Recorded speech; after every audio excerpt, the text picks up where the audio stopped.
Welcome to part three of our estate planning for every stage of life. I'm Lisa Peters and I'm here with my colleague, Zach Mangles. In part one and two, Estate Planning 101, we presented the nuts and bolts of estate planning, why you should have an estate plan, a review of the documents typically put in place, and the frequently asked questions that we get about estate planning. In part three, we'll introduce you to Bob Bender as a young adult and discuss the estate planning issues he should address. I think many assume estate planning is for seniors or those facing health risks, but that's truly not the case. There's some critical elements to have in place and considerations for those even with few assets, the wealthy, the young, and old. Let's start with our first scenario of Bob at age 18. So this is Bob Bender. He's recently turned 18 and he's in great health. He's attending university and majoring in engineering. His assets are typical of most people in their late teens. He owns the car that he drives and he has a small checking and savings account. Let's find out what Bob's estate planning needs look like. If I could pipe in, I would just say if any parents or grandparents are viewing this, this is a great topic for your soon to be 18-year-old family member. Yeah, very true. So at age 18, Bob's focus should be on establishing financial and medical decision makers. While he was a minor, his financial and medical decisions were made on his behalf by his parents. However, now that he's 18 and considered an adult in the eyes of the law, his parents are no longer automatically the de facto option for making those medical and financial decisions. Bob now has the right to choose these people. And I wanted to emphasize specifically that Bob was in great health just to say that this isn't about, we're not making these suggestions for a young adult who's not healthy. This is for all young adults, whether they're healthy or not. And the reason for that is the number one cause of death for people in their teens and 20s is unintentional injury. And at age 18, Bob is right in the middle of that category. So what are the documents that Bob should ultimately be looking to get in place? And you'll see here, so we've said that Bob is 18, but this applies to people their late teens and 20s, basically people putting together their estate plan for the first time. So 4 documents. The first one is the healthcare power of attorney, which we explained in the previous video, gives another person legal authority to make healthcare decisions, including life and death decisions, on your behalf if you're unable to do that yourself. The second document is the Advanced Healthcare Directive, or the Living Will. We also talked about what this document does in the previous section, but I'll share the story of Terry Schiavo to really indicate or to really drive home why it's such an important document to have. So Terry had a heart attack, and that resulted in permanent brain damage. And she was married, and her husband at the time had decided that that life support should be withdrawn. She just wasn't getting any better. Terry's parents felt differently, and they wanted the life support to continue.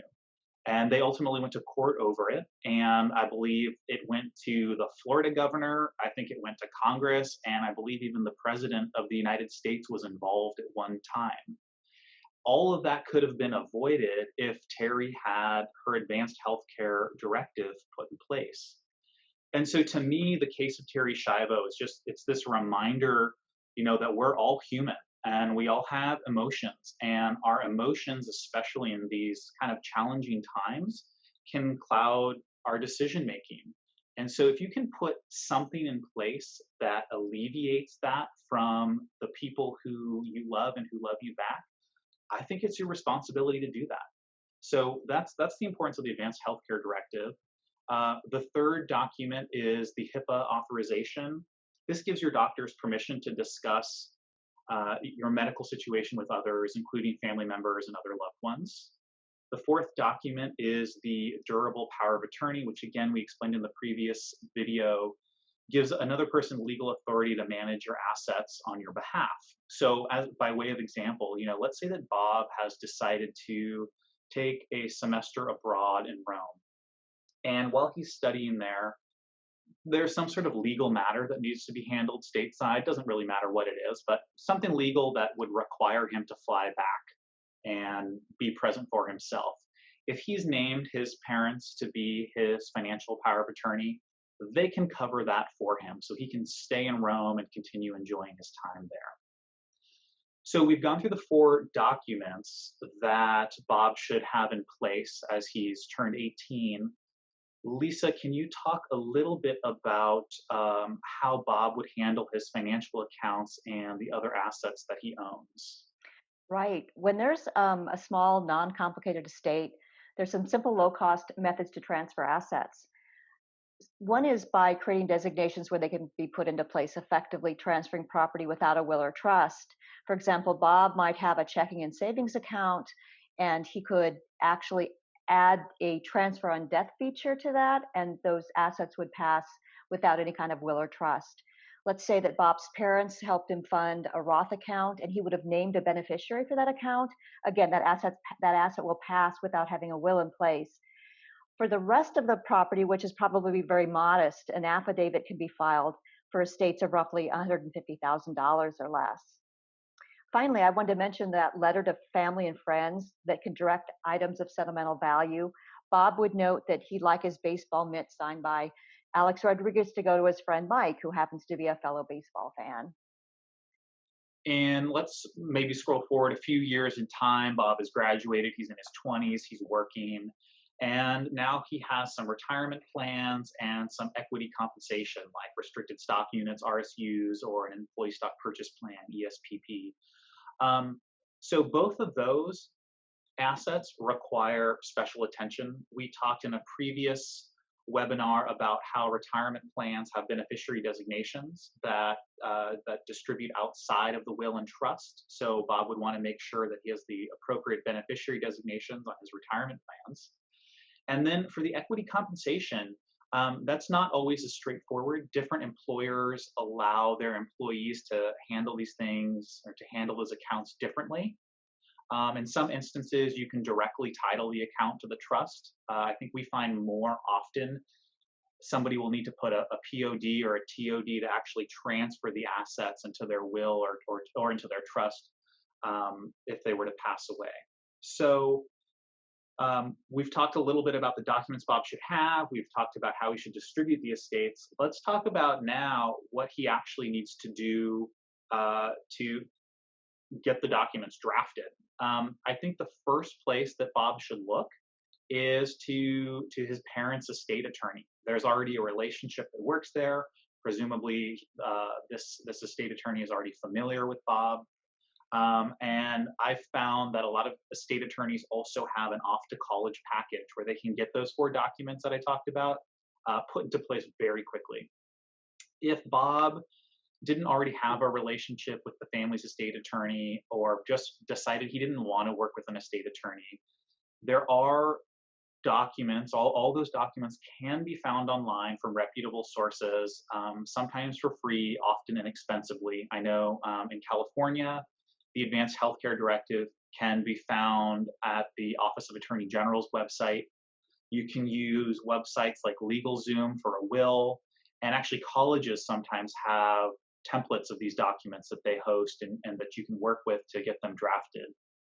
My word of caution on this, though, is if Bob has any degree of complexity or any sort of uncertainty about what he wants the estate plan to look like, would be to stay away from these online resources and these free resources. Ultimately, when you have complexity, you want to have an attorney making sure that the right stuff appears in all of your documents. Great ideas. Shall we move forward on the timeline? And we'll encounter some major life changes that require a revision of the estate plan. So I'll take the first one, marriage. Bob meets Carol. They're going to get married. And this is a great time to discuss their life goals and lay out each individual's assets and debts and how they want to distribute them should one pass away. And I want to digress a little bit and just talk a little bit about the nature of property coming into the marriage. Let's say Carol owns a home and they plan to live there as a couple. Is it their intent for it to remain Carol's separate property, or do they want to actually making the intention of creating this as a community property holding? There could be considerations related to careers and other assets. So what the couple does or doesn't decide here can have an impact on how property might be divided in the event of divorce. While this isn't an estate planning document, I wanted to mention that there are documents called prenuptial agreements that can be used to address property issues during the course of a marriage. But let's go back to estate planning. Let's say the Benders don't have an estate plan and the house remains separately titled in Carol's name, and she unexpectedly passes away a few years after they get married. State law for individuals dying without a will could prevail, and some portion of her titled residence, which essentially they viewed as theirs, um, might be directed to her living parent through the intestate laws and not to Bob. The couple might want Bob to have had complete control over this asset, but he might face a complicated process in dealing with his in-laws if they're not accommodating. And I would just mention a second reason that would generate a revision of the estate plan would be a second marriage, for example. Yeah, that's a great point. So I'll take the second and the third one here. So Bob and Carol are looking to purchase a residence. That would be another time or another indication of when they should at the very least get all of these documents put into place that we've talked about, but also a will and a trust. So real estate is often the largest purchase that people make, and often the largest single asset on many people's balance sheet. And typically, in order to get it, they also take on a lot of debt to do so in the form of a mortgage. And unlike retirement plans and life insurance, which have their own built in mechanisms for estate transfer, that's not the case with the real estate as well. So, because it's such a big part of your estate, both in terms of its size, but also just because that's where you live and that's where you spend so much of your time, it's really important to make sure that you have a will and trust that appropriately handle your residence. The third one, in my mind, planning for a family, the birth of a child, is the most critical reason why you should have an estate plan in place. So let's say that Bob and Carol just found out that they're expecting their first child, and they want to make sure that their baby is taken care of if they pass away prematurely. We've talked about estate planning as being important to distribute assets after you pass away. We've talked about why it's important, or how you can use it to name people to make financial and medical decisions on your behalf if you can't do so for yourself.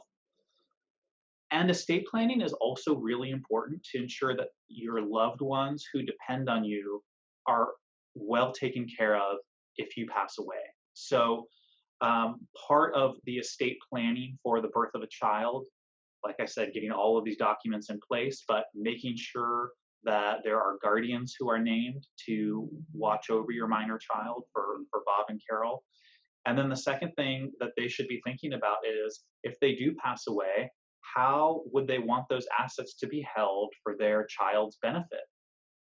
Typically, well, actually, always, minors can't own property. So while their baby is a minor, it's likely going to be held in trust or by some custodian. But you can set out, Bob and Carol can set out how they want those assets to be managed all throughout their child's lifetime if they wanted to do so. Thanks, Zach. This brings us to the end of our discussion on estate planning needs for younger people from age 18 through adulthood in forming a family.